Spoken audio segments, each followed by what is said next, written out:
we all have we all have an awareness, or we all have an intuition, or we all have a knowing beyond what this reality likes to tell us that we know. Um, so anyway, my first language is energy. So a lot of times I don't have words for things, and energies will just come up that I'm aware of. And I work with businesses and individuals in that way, where if you're stuck in something or you don't have clarity, or if something seems hard or difficult for you to change, or if you're not receiving the wealth and abundance in your life that you would really like to receive, I always find that that's usually an energetic blockage. So I've worked with both Christine and John, and I'm sure that they can answer questions about what it is that I actually do.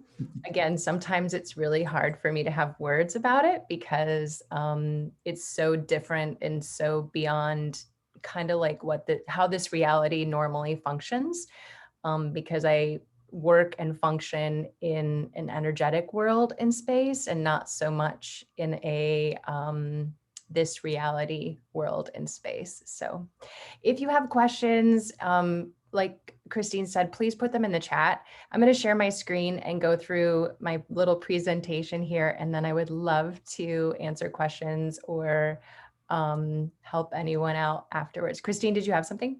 I just want to say to everyone that came on after I mentioned this, we are live on Facebook right now.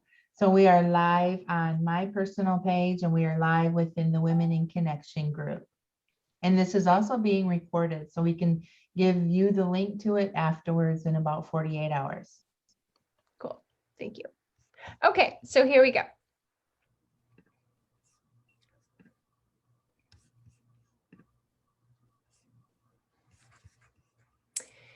So when I work with my business or businesses, I like to form a relationship with my business and businesses. And when I do that, I work with the energy of my business, or like Christine likes to call it, a soul connection with my business. To me, being in any relationship, I practice intimacy, and I'll go through what that means for me today and what I mean by that.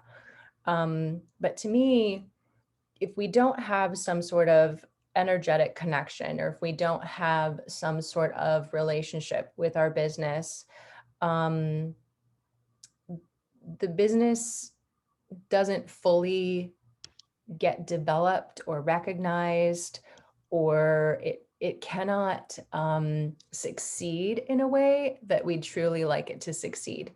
And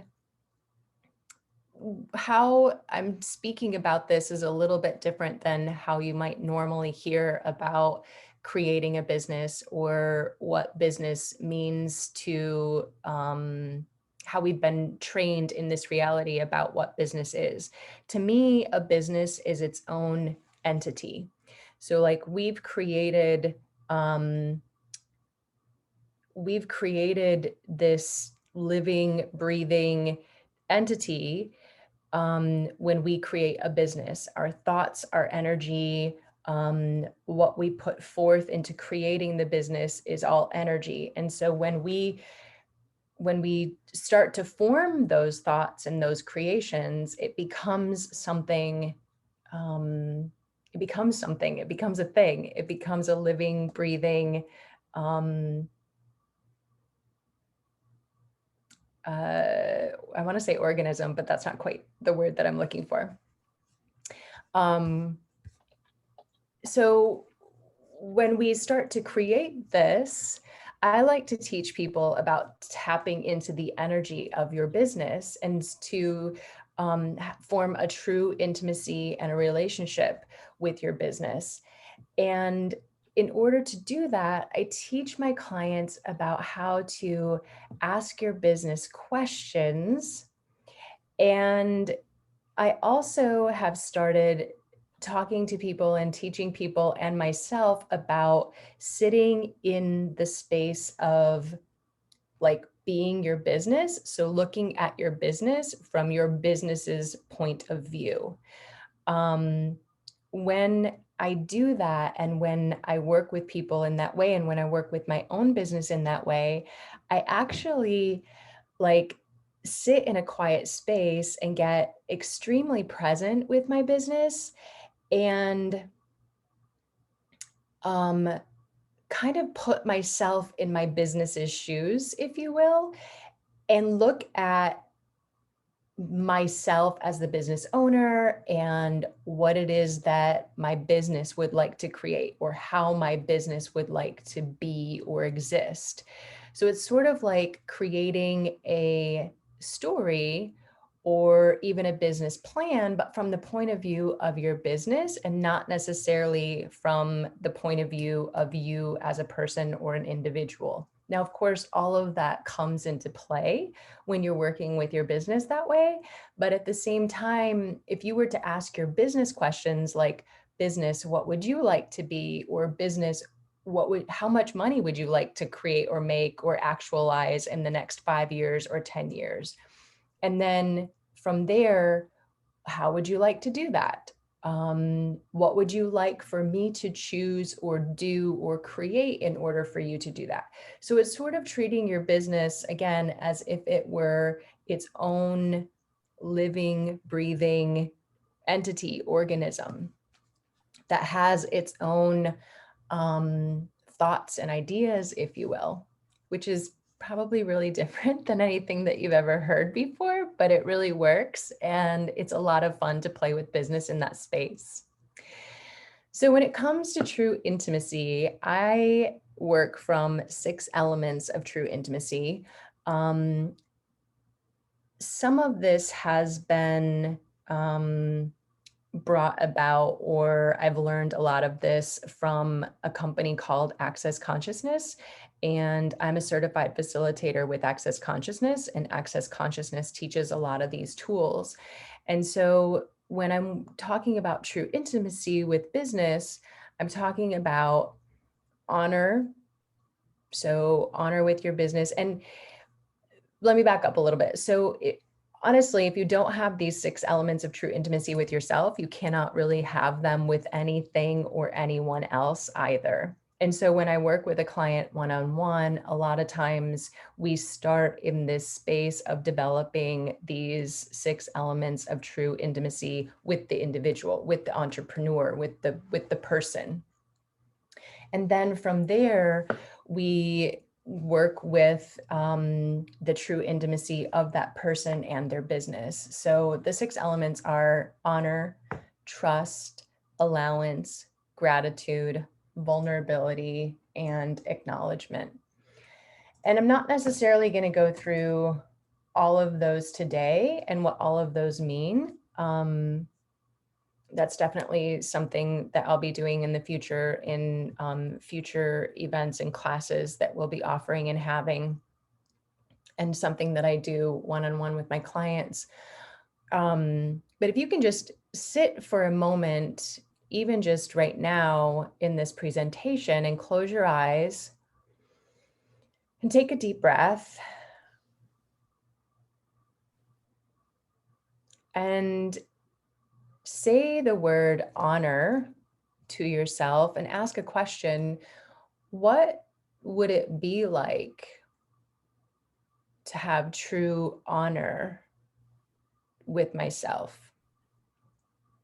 In honor, as in integrity and committed to you and your being, and committed to considering yourself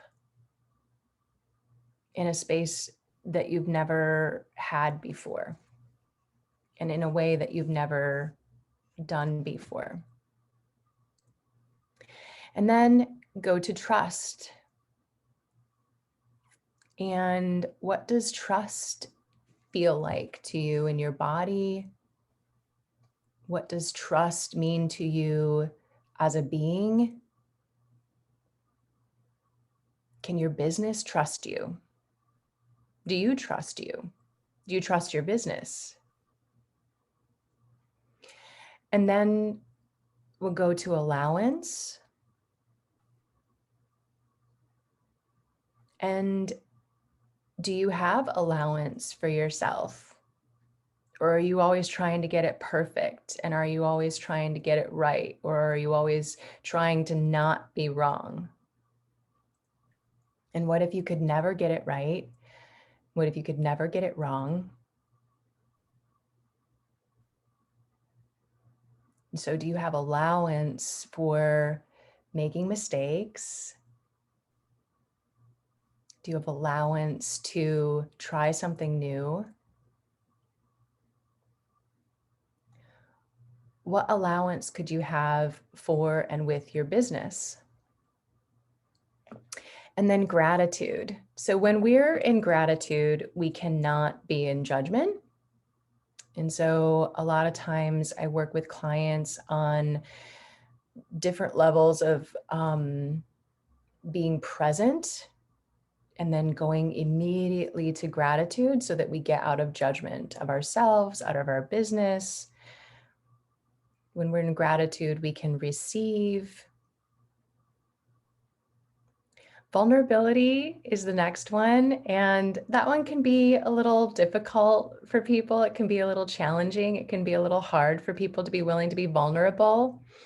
I find it much easier to be vulnerable with the world and with my business when I'm willing to be vulnerable with myself. Being vulnerable with yourself, I think out of these six, for most people takes a lot of practice. And it also takes integrating the other five elements. Vulnerability can be scary for people, and we all want to feel safe. Our businesses want to feel safe too. And so when we are willing to be vulnerable with ourselves and each other and our business, we really then can tap into something far greater than what we've ever imagined possible. And then acknowledgement. So when we can acknowledge something, then we can go to a space where it's more easily changed or changeable, or where we can at least see a change that could be possible. Acknowledgement allows us to also increase our gifts and our capacities. And so when we can acknowledge some really great, amazing, powerful things that we can do, even if it's like, so I love mowing my lawn and I'm really good at it. And so even if we can just acknowledge small things that don't seem very relevant in our lives, we can start to acknowledge the bigger things as well. We're not taught to acknowledge ourselves. A lot of times it seems, or we're told or taught that it's conceited to acknowledge our capacities and our gifts. And from what I've experienced and what I know and what I've learned through Access Consciousness is once we start to acknowledge our gifts, we can really exponentialize them. They can grow. And then we don't stop ourselves, or we stop ourselves less, or because we're acknowledging those gifts, they become more of our normal, and we're willing to be very confident and very aware of what those are. And Christine, if I'm going over 15 minutes, just let me know. It's probably a little close. Okay. So clearing energy and blockages in your business, I really see this as something that is a gift for people, and because it's not the normal, and because it's not something that we're a tool that we're typically aware of to use, it's not something that we choose, although energy is something that has become more of a normal topic nowadays. And so again, if you're interested in any of that, or if you have any questions in any of that, please reach out to me and let me know. And we will be having more and sharing more about this in the upcoming months too. But clearing energy is such a brilliant and amazing body of work because it allows there to be a flow, and then we can have more ideas come in and way more ease with our business and creating. Um, I talked about this a minute ago, but your business is a living, breathing thing. Um, does your business have a soul? How do you speak to your business? Asking your business questions is a great way to form that more intimate relationship with your business. And there's ways that I can teach you about that and that you can learn more about that. But even just waking up every morning and asking your business, business, what can I choose today to create more right away? So again, just a little recap and some questions that you can ask yourself and your business. What is relationship with your business? So what is relationship with my business? What does relationship with my business mean to me? And who are you to your business? So business, who am I to you? Would your business fire you? Would your business hire you? Would your business give you a raise? Ask your business how you're doing so that you can have that awareness with your business and how your business is thriving with you or not. And how does your business know you? Like, what kind of relationship do you have with your business? Does your business know you as someone that is striving for greater all the time and creating? Or does your business know you as this sort of passive creator who is just sort of like, oh, this is a hobby for me? And what or who are you committed to? So ask yourself that question, like, who or what am I committed to? Am I committed to me? Am I committed to my family? Am I committed to my car? Am I committed to having a really beautiful lawn? Am I committed to who or what are you committed to with yourself in your own life and with your business? And then a couple of just closing questions would be, what does your future look like? So if you're creating yourself and your business, what does your future look like in the next 5 years, the next 10 years, the next 20 years? My son is 14 and he's just going into high school, and he's starting to look at colleges, and his dad has a point of view that it's too early for him to look at colleges. And Quinn looked at me the other day and he said, Mom, it's much easier for me to look at the next 4 years or 5 years right now because it goes by so quickly than it does just taking one day at a time. So taking one day at a time, yes, is very important. And what if you were to include your future in what you're creating and how you're creating your business? And then what are you asking for to show up in your life? And can you get really clear about what your true desires are for you and your business? And what does that look like for you? And what does that look like for your business?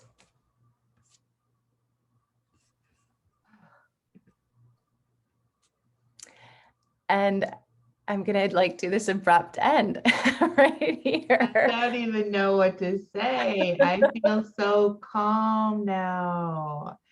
I love taking the time to stop and ask those incredibly important questions, right?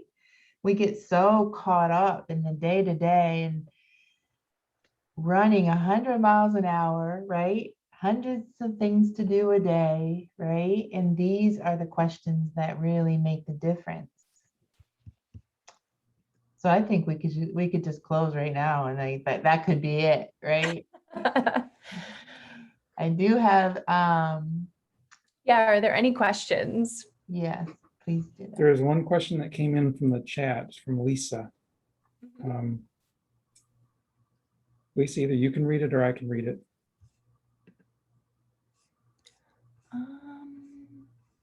Let me see. Lisa, maybe you read it, John? Sure.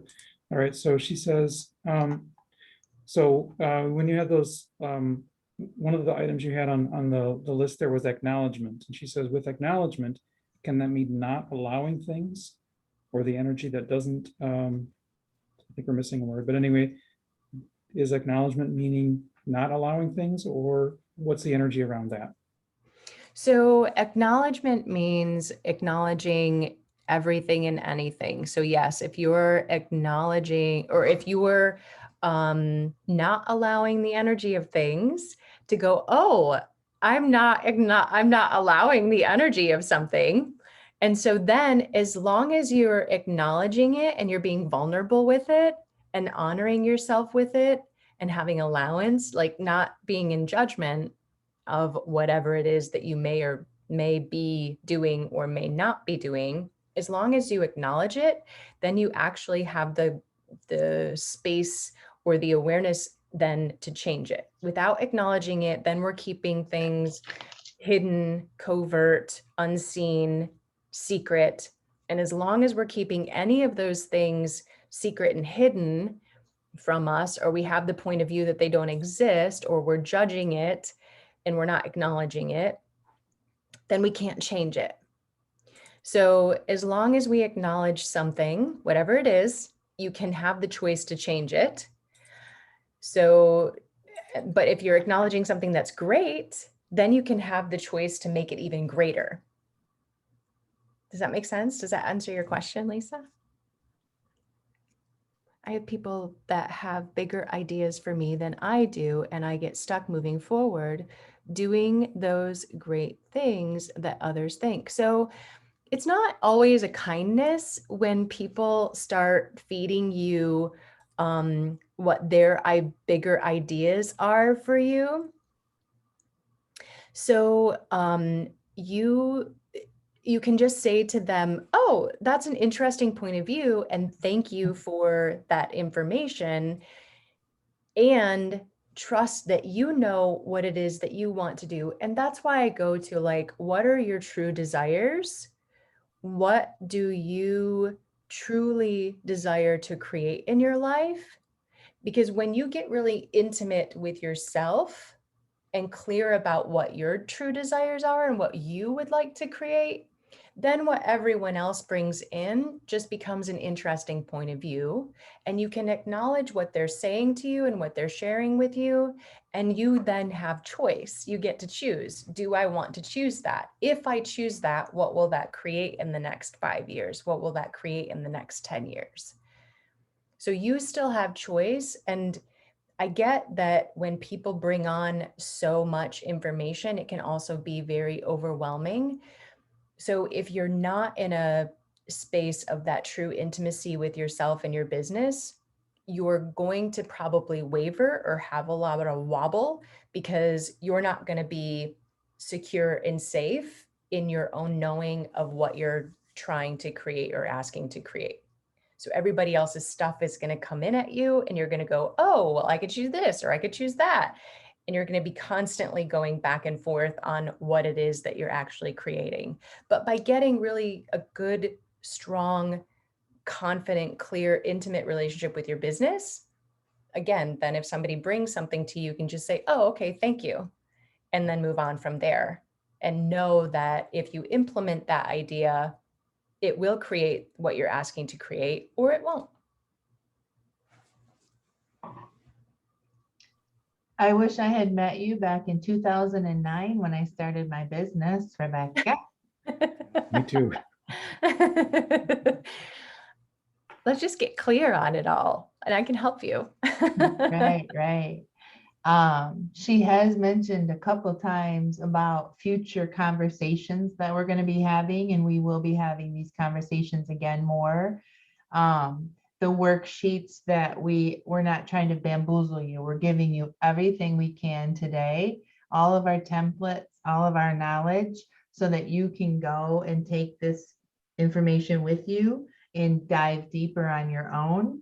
Or at the end, we're going to tell you about a $97 program that allows people to dive deep into these conversations with us and to like one checkpoint in July and then a workshop where we really dive deep towards the end of July. So we'll be telling you a little bit more about that um, in a little bit. Can everybody see my screen? Yes. Okay.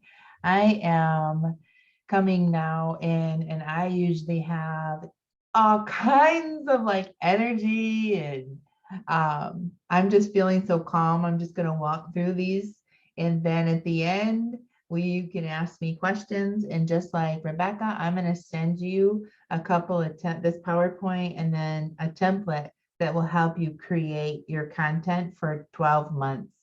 So what would you say now to the world after you've done this work through Rebecca and you've gotten yourself straight, you've gotten yourself confident, you've gotten yourself intimate, and you know exactly what you want to be doing and why and where you want to go? The next thing is, how do you take that information, put it into words, and then share the words with the world, right? So and that's kind of what we're going to be talking about over the next 15 minutes or so. I've been doing this since 2009. I own a company called Avid Marketing Alliance, and I'm also partners with John at Shared Hands. So we offer virtual assistant, marketing, IT, customer service, and anything that admin, so anything that you need in your business to move forward, we have people on our team that can help you. And I like to talk with people about using your heart and your mind and your gut instincts and using that towards your marketing, because that's really the meat and potatoes of what you need to be successful in turning marketing into sales. And with your knowledge and your gut instinct, right, you have an infinite amount of content. The biggest thing that I think people tell me when I first meet them, when we're going to be doing the marketing with them or for them or teaching them how to do their own marketing, is they don't know what to say on social media, right? So if you step back and you think about it, you have a wealth of knowledge. And basically, you could go on and on and on with all kinds of content marketing just based on your knowledge. So we'll teach you today, we'll walk through how to organize that and then how to attract your ideal clients. And I can tell you, which makes me very upset with myself, but as a human, we're not perfect. And when 2009 started, I came from international promotions, Herman Miller, corporate marketing, and I was the oldest of two daughters, which I think had a lot to do with it. But I came out and I was telling people what I could do for them, what the knowledge I have could help them.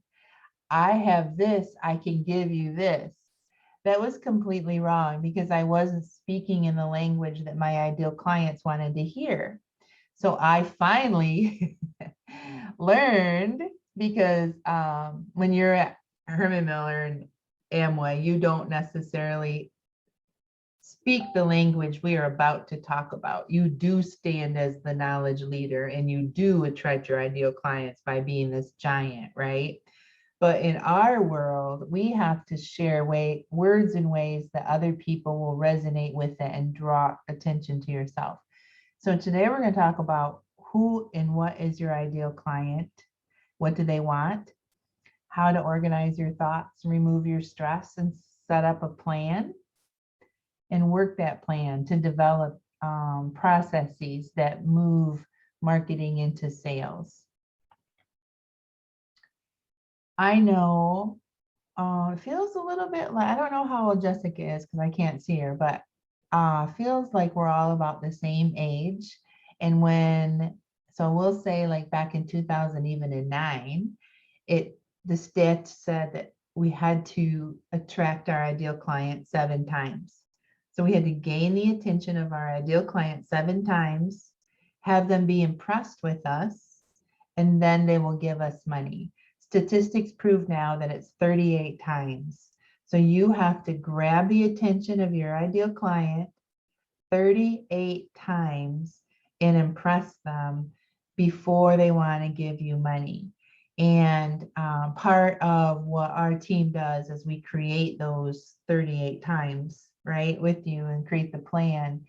But that's very earth-shattering to me, because think about it, and they're just like you, right? Your ideal clients are just like you. They're running 100 miles an hour. They're trying to get through their days. They're trying to do as much in one day as they possibly can. They've got kids, they've got families, they've got car problems, they've got to do the lawn, even though most people don't love it like Rebecca.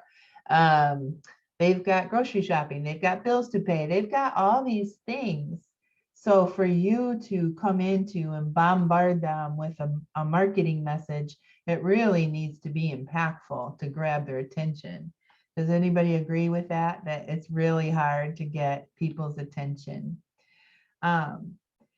And what I like to do is try to take the stress out of that. And I like to focus on content marketing because, like I said earlier, you have an infinite amount of knowledge, right? You have this, what you have, and it's not something you're paying for unless you're doing trainings or something like that. But what I'm saying is you have passion, you have knowledge, you have things you can share that is free. And I'm a big proponent of free and low cost tools. So is John, and he'll teach you about that in the next segment. But when you get your head around and your heart around and your gut instinct around content marketing and that just being your knowledge, you can use it on your website. You can use this content in all of your social media posts. You know how it needs to be 2 to 3 times a week, various times of the day. You can easily create blogs, and we're going to touch on that in a little bit. When you're speaking the words of your ideal client, it's great for SEO, which is search engine optimization, because you're putting the words your ideal client wants to hear. So that on your website, that's what they're putting into Google, right? Those are the things they're searching for, is your knowledge. So the more you use it, the more your website will boost up in the search engines. You're using the same content at the events. You use the same content in your sales letters, your e-newsletters, on your videos, and in your ads. So once you get this big mountain of work, which is pulling it out of your head and your heart and putting it into words, you're golden, right? You're golden. The first step in doing that is to sit quietly and make a list of 40 to 50. I know that sounds ridiculously high, but you can go way over 40 and 50. I'll show you in a second. You're going to be thinking about knowledge that you can share with others, that your ideal clients will want to hear from you. So then you think, well, where do I start? Right? Where do I start with my knowledge? Because all of you have so much to share. And this design, I saw it a few years ago, and it just struck me like a 2x4 over my head. And I'm like, that's exactly what I feel like. Like, I know this much, right? And then what you expect that they will know is really only this much. I think you will know this much of all of the stuff I have in my head. And it's reverse too. So think about yourself, all the stuff that you have. And then what they really know is even smaller. So how do you get to that spot where you can grow the knowledge that they have? Now, I had mentioned writing down your headlines, right? So you start from the beginning. And the best way that I can say is think about standing in front of someone or meeting somebody at the grocery store or meeting somebody who's interested in what you do, or a friend, you're telling them about your business, right? You start from the beginning and you start to write down these headlines. So for me, I use my own company as an example. You start from the beginning. So if I were to write down my 50 headlines, I would start with the beginning. How do you pick your business name? the beginning. How do you purchase the best domain for SEO? How do you develop your logo? How do you launch your business with a bang, right? And then I think, okay, so I'm just doing a brain dump. You just sit there and you just write out all these things that you can start from the beginning and share with people. And then I could talk to them about creating the best website. Then I'm downloading more. What words do I use on my website? What programs are best for websites?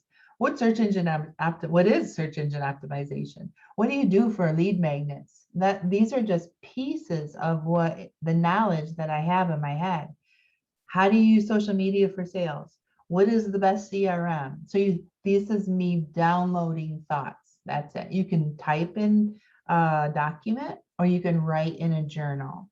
You can, I personally, I like writing. I go to the dollar store literally and I buy these $1 and sometimes they're even 50 cents tablets of paper. And I'll carry this tablet of paper with me while I'm doing an exercise like this in my purse back and forth. And when I get an idea, I write it down, right? And then you take this, once you have your 50 or go for 100, you can do it. I know you can. You take it to the next step. You take, I can start from the beginning. How do you pick your business name? So let's say I put all of these up on a Word document or a Google document, whichever you like the best. And then I download from my head 5 bullet points or 4 bullet points about that topic. So I chose, how do you pick your business name?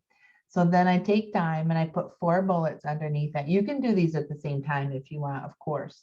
But so what would I say about picking your business name? I would say pick something that's easy for people to remember and share. No funky spellings. Don't use a number 2 instead of the word TO because that makes me crazy. Don't use easy words for the masses to understand. Use the words that people type into search engines, right? Because if your company name is what they're typing into search engines, they're going to find you, right? So here's the beauty. Then I take this information on a Word document and I just write a little bit about each of those, right? A blog is only about 350 to 1,200 words. That's only 2 chunky paragraphs of information. I can take this listing right here. I can turn it into a blog, easy as pie. So people think blogging is scary. It's not. It's as simple as what I just said there. And if you do all of this over and over and over on your document, you've created content, which is your knowledge that you can put into blogs that then you can share with social media and put into your newsletters, right? So that is getting you to the point where you've got a massive amount of content. And I can't see a clock, so you guys will have to tell me when I'm going over my 15. Yeah, you're about there. I'm there now? Okay. So then you want to talk about what it is that your client really, really wants. Like, what do they really want, right? They want Rebecca's services, or they want John's services, or they want your services, but they want it for what? They really want peace of mind. They really want harmony. They really want more money, right? And then you to the rescue. So then how does your services help them achieve their goals? And this is part of what I'm going to send to you is a template that I know the answers, but it took me 2 hours to do it. So be kind to yourself when you get this. It's a series of 149 questions, and I'm giving this to you for free after this conference, after this. And if you answer those questions, it will tell you, it's all from your ideal client's perspective. Then it puts it in, it's a Excel spreadsheet that extrapolates it out into the social media pillars and content, sales, marketing messages that you need. This helps you to now develop messages that attract your ideal clients. When you start to do this, you have your knowledge pieces, right? but you're also going to need to speak that language that they want to hear. So what keeps them up at night? What will happen if they do not work with you, right? Will they stay stuck forever? What will happen to them? Will they not be happy for the rest of their lives if they don't work with you? What? And then for final slide, it is then you're ready to start moving into your tools.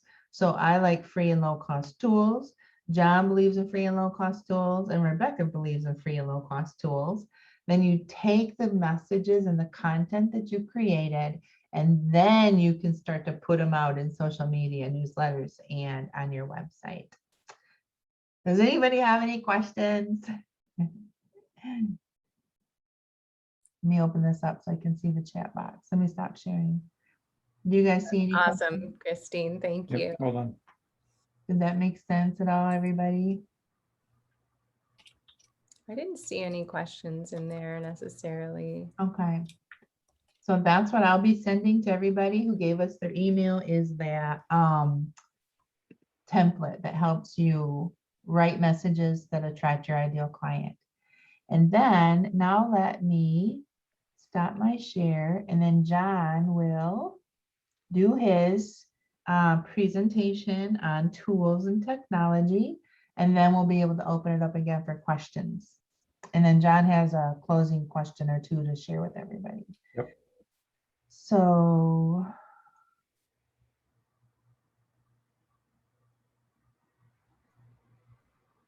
you are now co-host, John. Okay.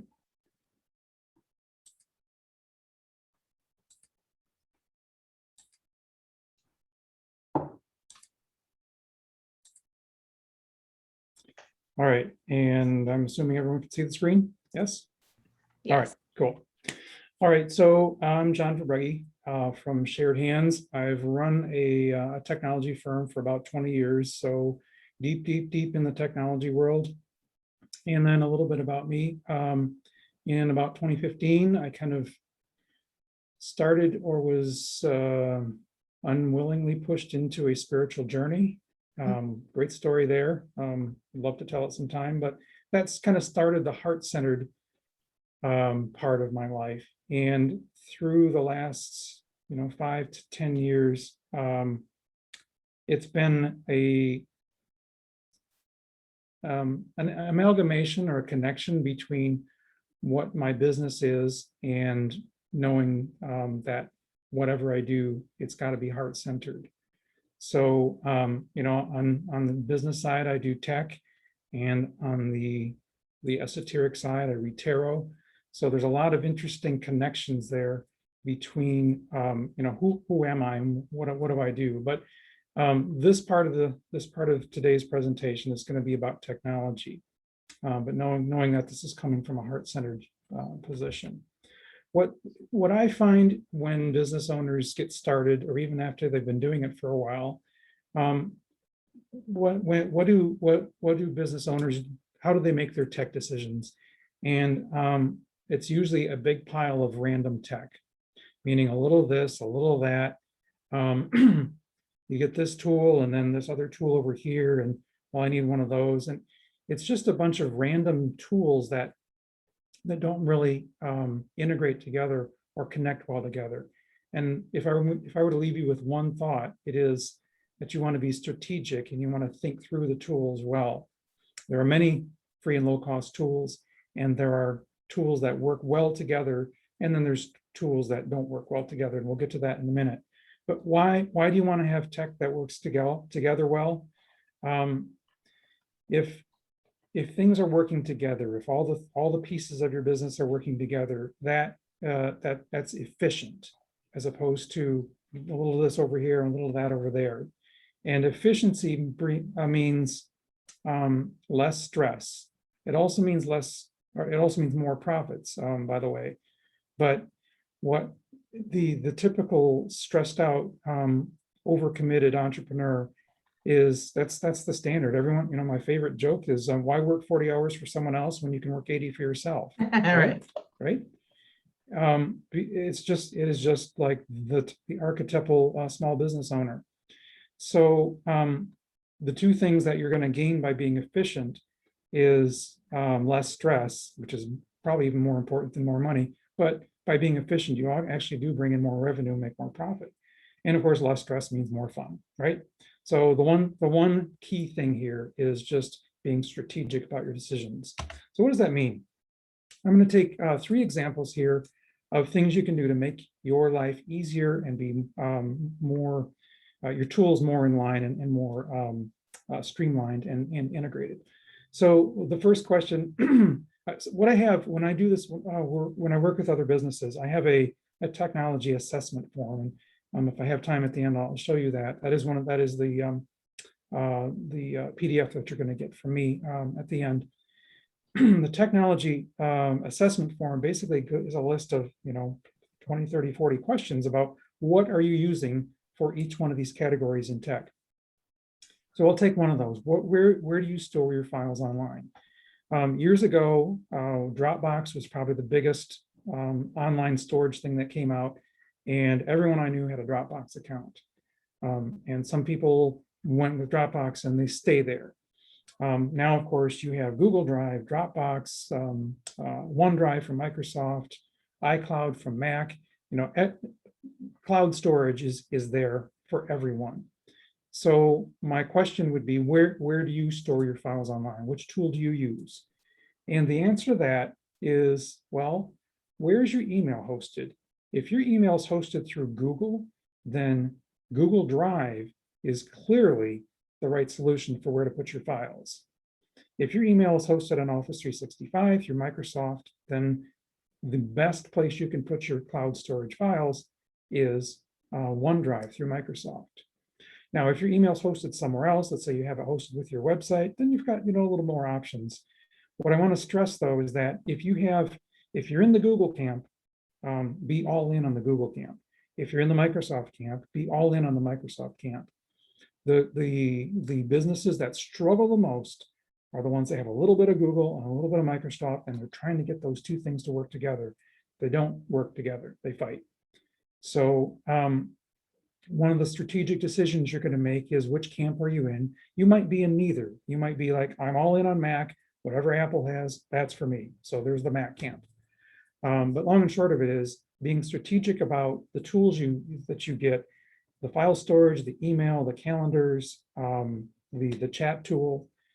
Typically, those are all going to be in one of these 2 or 3 camps. It's either Google camp or Microsoft or Apple, and there's others out there too. And there's some variations. You might, Slack doesn't really fit in any one of those. But point being that you're going to want to pick one of these kind of camps to be in and stick with it. And I also want to say that the more staff you have, the more important it is for this question to be answered right. A solopreneur can get away with like a little this and a little that.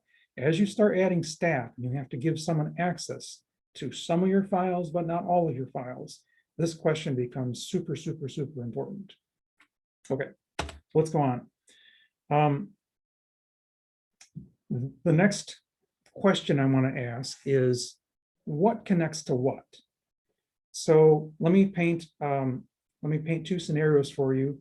Let's say you've got a website, you're getting people to come to your website and fill out your form so that they get onto your list and they, you can communicate with them.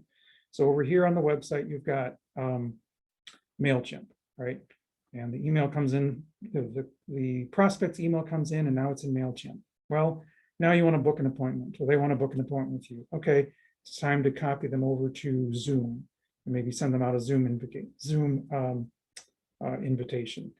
And now you want to, now they've paid for a session, and now you have to put them into your accounting system. Like, oh, all right, so that whole bunch of information, name, email address, mailing address, phone number, all that stuff now gets to get popped over into the accounting system. And let's say you're going to do a paper mailing. Well, okay, all that data gets moved out. There's so many times that data gets re-entered and re-entered. That is super inefficient. And if you want to integrate that, there are tools out there that will allow you to do it. So just an example, there's several CRMs that work directly with MailChimp.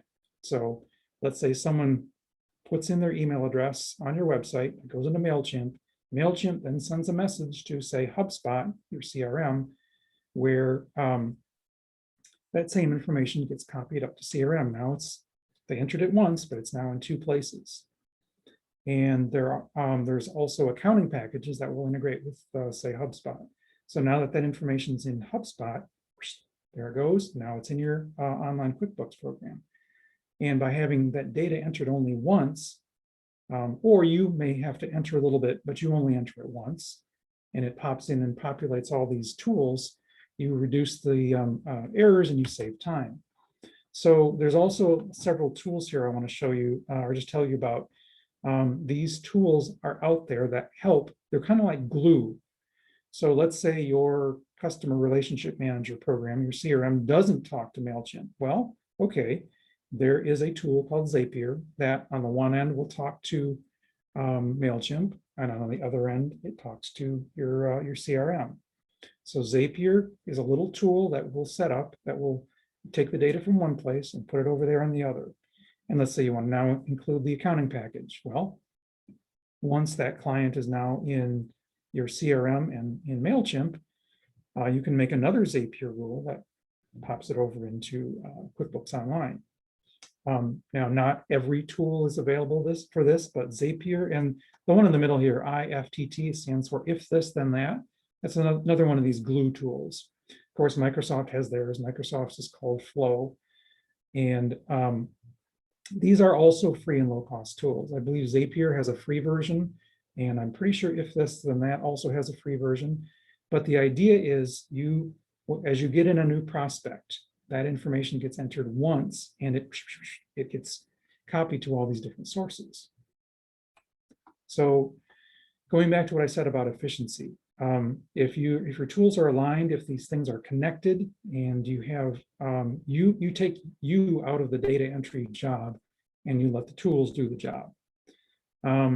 So that's efficient. It also reduces errors. Imagine accidentally transposing someone's email address. Suddenly, well, shoot, I thought we got the email address. Oh, typo, my fault, right? You lose a prospect, right?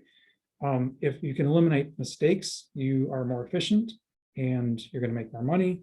And oh my gosh, less stress. It's just, it's no comparison. Having data entry is not my favorite thing, and if I can get those tools automated, I'm happy as a clown.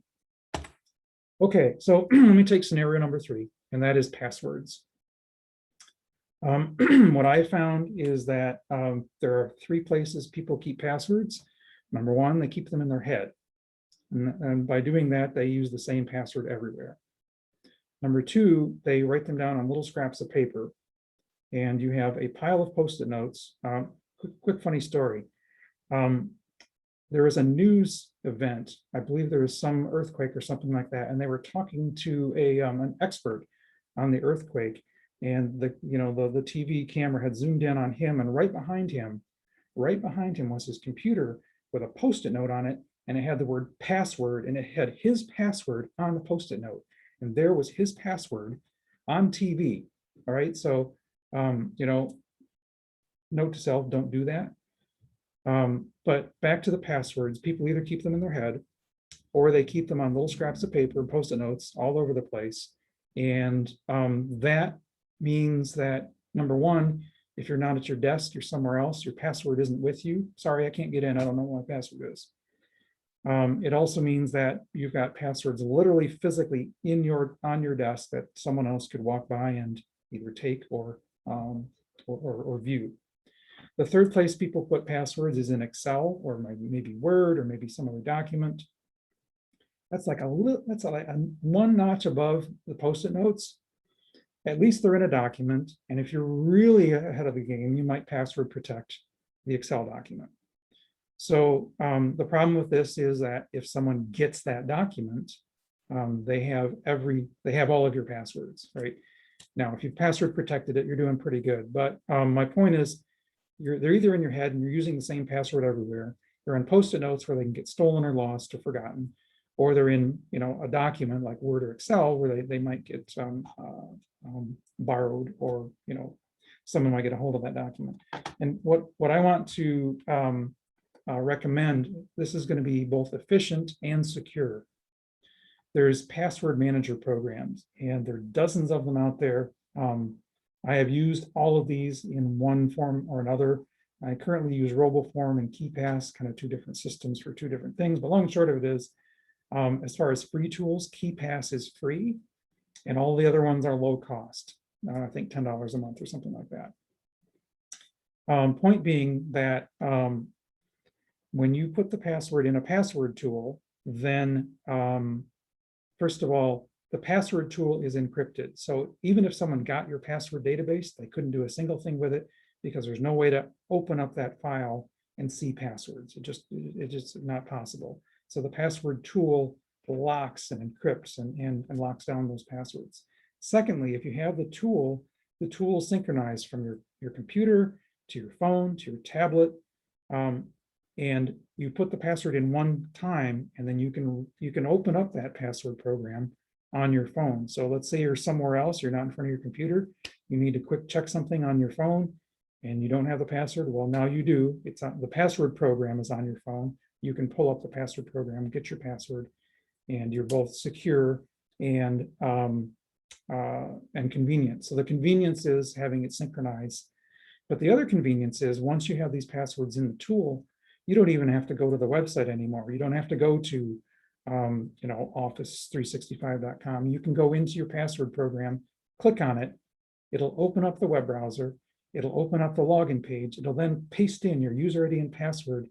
And with a couple clicks, you're in, and it's super, super, super efficient. So sometimes efficiency and convenience pulls you away from security. If you're all the way on the security, it's a continuum. If you're all the way on the convenience side, things become less secure. And if you're all the way on the secure side, things become very inconvenient. This is one exception to that rule, keeping passwords in a password vault or password program. So let me recap a bit. I had three scenarios here. One was what connects to what. Let me just back up a second. Sorry, the first one was which camp are you in, Google Camp, Microsoft Camp, or other, but pick one and stick with it. Number two is what connects to what. So getting those tools to connect and maybe using some of these glue tools to connect your systems. And the number three being really efficient by keeping passwords in a password database.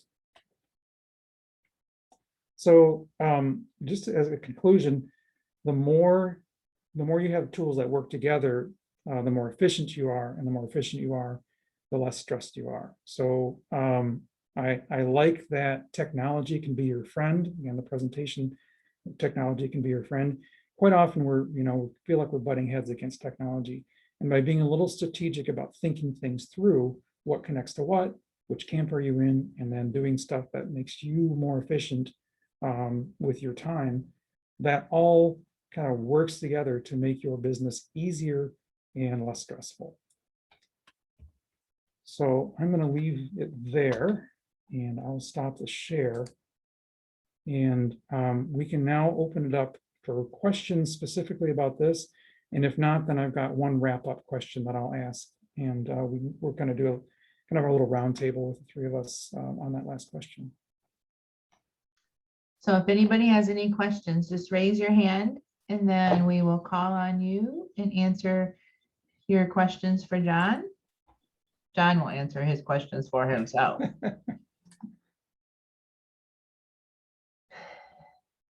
I appreciate John because he is so excited about IT, you can tell. And he's been in this world for 20 years, so he knows so much. And he's always very calm in his demeanor, and he's always so smart. And he always has the answer. That's the centering coming in. The heart centering helps with that. And then the other side of him is this full-on heart-centered person focused on really cool area aspects of his other side of his life, right? So if anybody has any questions for John, we will be sending his presentation out in a PDF format. And also he's got a really cool technology asset inventory document that you can go through, and it keeps it does like a mind map. It keeps all of your inventory and your tools in one spot. Not your passwords, ladies, because that goes into a password program, but it keeps your, what do I have and what could be missing, right? Yep. And if we end up working together one-on-one, that's the first thing I'll have you fill out anyway. So fill it out now, and you got that information all in one place. Super helpful to kind of know, like, okay, you know, this person's a Google person. All right, these are the tools you're going to use. Here's how it connects to everything else. So it's a good thing to have. And even if you already have like an IT person, even if it's your, your high school age son or your husband or someone else in your life that is helping with tech, having all that information in one place is super helpful. I personally have been fascinated watching Jackie make teeth. I know. Sweet. Okay, so John, do you want to toss out Yeah. a couple So questions? here's our wrap-up question. And this, I'm glad we had kind of the intros at the beginning, because everyone is in one format or another, kind of in the same place. We're all either between businesses, or we have a side hustle, or the idea of like, you know what, this is really where my heart is. I've got the day job and I really want to go this other direction. And the question that I want to kind of have the three of us work on is, what would your advice be to someone just starting out? What's the first step for a new business, or what are the important things to get right at the beginning? And let me answer first, and then we'll kind of go in reverse order. Thinking through the technology pieces, like, all right, I'm going to go all in on Google, and that's where we're going to go, or I'm going in on Microsoft, and then getting some of those other tools. As you fill out that assessment sheet, knowing the answers to those questions, or might be, I haven't decided this one yet, but I know I need to. For example, let's say you don't have an accounting package yet. Knowing that you have to make that decision at some point and having a few options listed there will be helpful. But being strategic, thinking through your options, making those decisions early on, rather than, oops, I have a little bit of tech all over the place. Now we got to kind of regroup and fix it. If you make that tech decisions early on strategically, it makes everything easier going down the road. All right, Christine, you're up on that one. What would I do? Yeah, what would your advice be to someone just starting out? What's the first step for a new business, and what are the important things to get right at the beginning? Yeah, so I say yes to the tech, right? I think that we all build our businesses and tools based on when we need it, right? And then we pick out one without looking at the whole story, right? So I think that every human in the whole solopreneur world does that. And as far as mine is concerned, I would have started this ideal client saying messages that only resonate with them and keeps them up at night. And then I would make sure that I was very clear on what it is I provided. So over the years, I know I've made so many mistakes because I wasn't clear in how I helped the client, right? So that's very important. What about you, Rebecca? What would you have done differently? Definitely when I first started out, I didn't pay for any kind of coaching or for any kind of help with me as a solopreneur. Like as an entrepreneur and a solopreneur, I didn't have anybody that was working with me in brainstorming or how I'm managing my business or the relationship that I have with my business.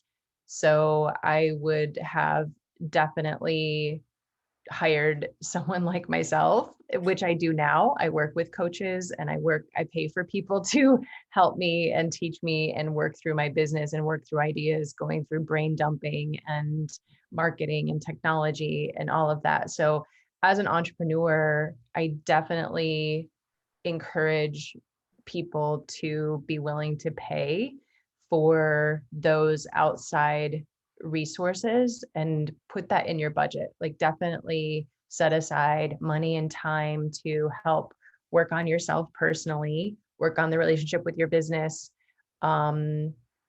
have someone that's helping you with marketing. Know that you don't necessarily have to do it all, and you probably shouldn't be doing it all. It's okay to hire and help other people, have other people helping you do some of those things. Yeah. Excellent. Yep. Yeah. How about all of you? Do you have advice on what you would share with others on the call?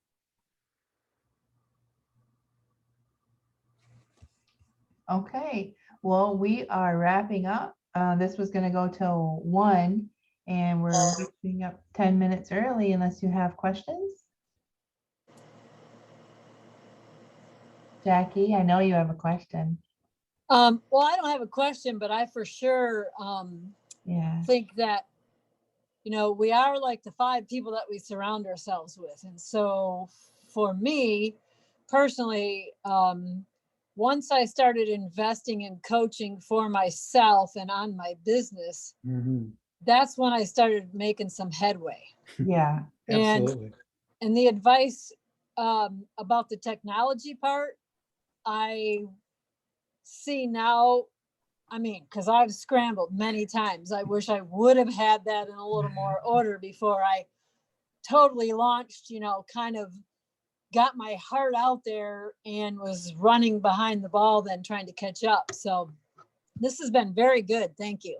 Cool. Thank you. Jackie, that's so amazing. And I want to say what Jackie does is very important too. So if anyone here has not done a vision board, contact Jackie. Her email is in the chat. I think I saw it pop up, because she takes the, you know how I was taking messages? You got to get what's in your head and your heart and your gut. You got to get it out. Otherwise, I have ADD, and I know lots of people do, but otherwise things just bounce back and forth. They bounce around in my head. They bounce back and forth. They bounce between my gut and my heart. You know what I mean? Until I get it out in some form, and am I able to see it and then move something forward? And your vision boards, Jackie, would probably do just that, right? Yeah, thanks. Yeah, for sure. For sure. It does give us a focus. And I hold like quarterly online vision board workshops, and it's been amazing how I've seen the ladies' lives transform. In that exactly it. They get their heart recovered. They find out what their real passions are, and that is their focus. Then they're not, like you said, kind of pinging all over. And yeah, it's good. Yeah, right. Right. Yeah. We'll have to get together and talk about that, Jackie, about how we can do that with Women in Connection. Awesome. That'd be great. Yeah. Okay, so I'm sure everyone, oh, Donna? I'm sorry. I was just thinking about on the bookkeeping side of it, that sometimes when you start off, you don't think it's so important to kind of focus that. But even if it's a spreadsheet, to keep track of it to where you can have that information up to date weekly, then I see so many people who are so behind and they get very overwhelmed and they don't even know where to start. So even on like my bookkeeping side, I have free spreadsheets that people can get if they really are interested in doing that. But it's just important to make sure that it's easier to do it weekly, like in short bursts, than it is to wait till the end of the month. Like I'm really good with numbers, but if I leave mine till the end of the month, I absolutely resist it to the max. I hate doing it. Now, somebody else's numbers, I don't really do that with because I don't have a point of view about it.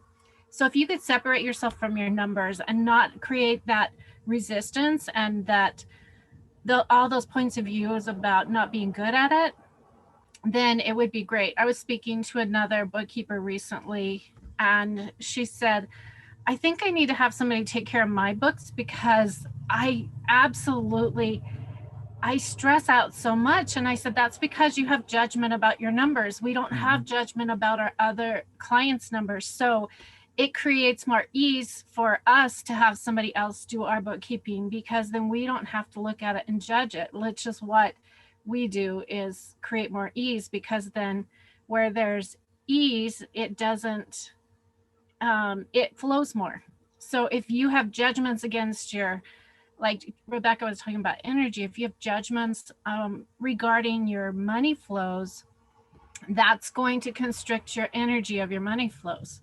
So as having someone else do it, or even doing clearings, there's tons of people out there that do energetic clearings that take that energy and clear it for you. And you can look at it, even if you separate yourself and say, this is somebody else's books I'm doing, you know, just kind of trick your mind and do it from a space of ease. Then it creates more flow and ease for your company and your business. It doesn't create that constricting energy. So Well said. Excellent. Yeah. And John, I just realized this is the Donna Kay that I've been talking to on instant message. it is. I do bookkeeping for Shared Hands, by the cool. way. All right. That's very cool. Yeah. And the energy blocking is no joke, because I was talking to Rebecca and I was like, I don't have any energy that needs to be, I don't have any energy blockings. And then something that we talked about, she helped me clear it. And then I don't even remember what it was, but then like the next day I got like 2 clients because I acted different. I wish I could do the process in my head, but it was like, dude, I really do think I had some blockages there that We all do. It's there. Everything is energy. And we all have energetic blockages. All of us. I do. Every single one of us does in some area or aspect in our lives. And if What is things it? are Tell not us. showing up for you, what? Tell us an example, because we have like 6 minutes. I want to learn more. Like, what is a blockage? Well, a blockage is just where you're not having the flow or the results, or if you're stuck on something. Sometimes we have looping. I want to see what somebody put in the chat here. Yeah, like Jackie says, she had a real poverty mindset. So a blockage is just an area of your life energetically. And a lot of times you don't have words, and it goes back to that acknowledging thing. Like if you're not acknowledging something that isn't working for you, or if something is still looping or coming up for you in the same way, you have a blockage there. Christine, I think when we were talking with you for as an example, there was something about flow and how you were wanting to control certain things and be in control in a certain way. And you weren't in allowance of there being an ease with some things. And so we cleared some things around fear and control. And it was about money as well. So when we can clear energy, and there's layers upon layers upon layers upon layers, like what I find for myself is stuff's gonna come up based on things that are happening in my life. And things that I think that I've already cleared, there might still be like a little tiny energetic tentacle to something that's still stopping me from receiving whatever it is that I'm asking for to show up big in my life, or to change in my life, or to create in my life. The biggest things we run into with energetic blockages are typically money, relationships, sex, and our bodies. So if you want to change your body and it's not changing, there's probably an energetic blockage there. Health is another one. If you're not feeling good and you have something that is a dis-ease or an illness, or you're unwell in some area of your life, there's an energetic blockage there. If you are in a relationship with your business or with a person, a partner, even relationship with your house or your car or whatever it is, and there's something that isn't working there, or you get upset or something isn't flowing or moving well, there's an energetic blockage there. Hmm. So energy, I mean, really energy healing and energy clearing, like I get it done almost daily, because if I don't clear something, or if I don't have the tools to clear it on my own, I'll ask for help. But if I don't clear it, I'm stuck. I'm wheeling. Dude, I got 54 years of blocks, so we got to get out of me. So Well, Yeah, let me give yeah. you an example. Can I jump in here with an example Yeah. on money blockage? Yeah. So early on, when I would do pricing, I would have, okay, this service is this price. And as I'm, okay, I know in my mind the service price is say $100 an hour. I meet a new client and or a prospect, and we're talking about it, and I'm filling out the quote of like how much it's going to cost. When it comes to put in the service, I go like, oh, they'll never pay $100 an hour, and I put in 90. And so I audit my blockage was like, my prices are too high. They'll never pay that. I won't get this client unless I preemptively discount my prices. And then, you keep doing that, keep doing that, keep doing that. And you realize that looking back, this client would have paid double because they're, they really need the service, and they weren't, they were in a position to be able to afford it. So that's the blockage that I've had over, and I'll say to Rebecca's point, I probably still have some of that. Point being though, that is not like it's not a math problem. It's not it's not a technical problem. That right there is an energy problem. And knowing that that's an energy problem and knowing it can be cleared, I mean, hallelujah, right? Yeah. And I want to Same say, for me. what if we don't really ever have any problems? We Thank just you. have things that we need Points to, of view. yeah, we have points of view. So all of our thoughts and points of view are energy. And so if we have points of view about money, or how much something's going to cost, or how much someone would pay for something, that's a blockage. So that's where I teach asking questions and doing energetic clearings, so that we can keep things moving forward, and we can be out of our points of view and judgments about things, so that we're not sticking ourselves, so that we can have infinite possibilities. John, like you were talking about how much to charge someone something. That's where I work with my clients in their businesses. And it's like, what if you were to ask, how much could I charge here? What is the possibility? What would be fun for me to charge? What's going to create the most for me to charge?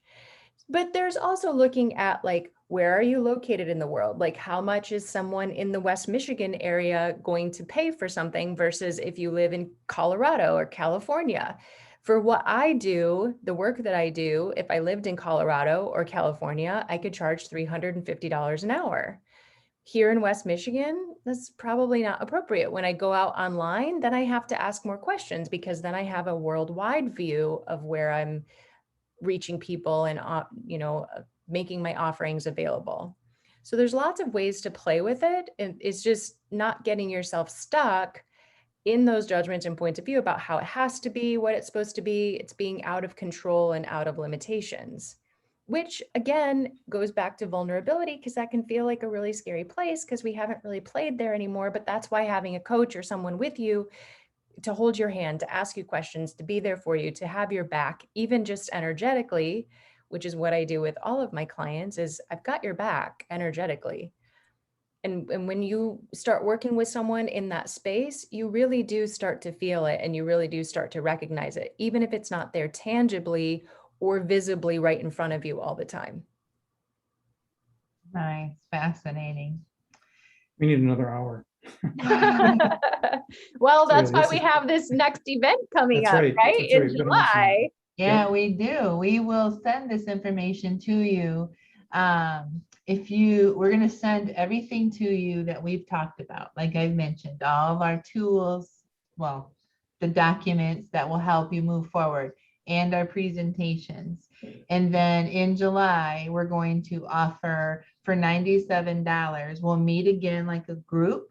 You'll have worked through some of those those answers and questions and documents and figured out your blockages or figured out where you're stuck on something. And then later in July, so we'll have a regrouping like mid-July where we get to answer these quick questions. And you know what? I invite all of you back to that one for free. I think we can, because we all fell in love with all of you on the phone.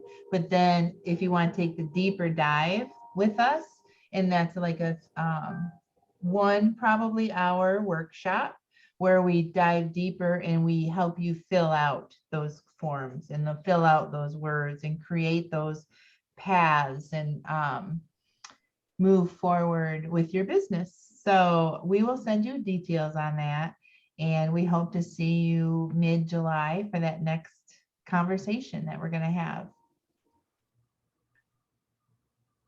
Jackie's going to say goodbye because she's always so kind. I'm just saying thank you for this. It's been very good.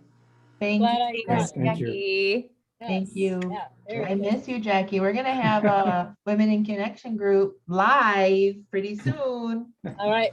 Awesome. Yeah. Thanks, Thank everyone. you, everyone. Thank you. Bye, everyone. Bye. Bye-bye. Thanks for coming. Bye. Bye.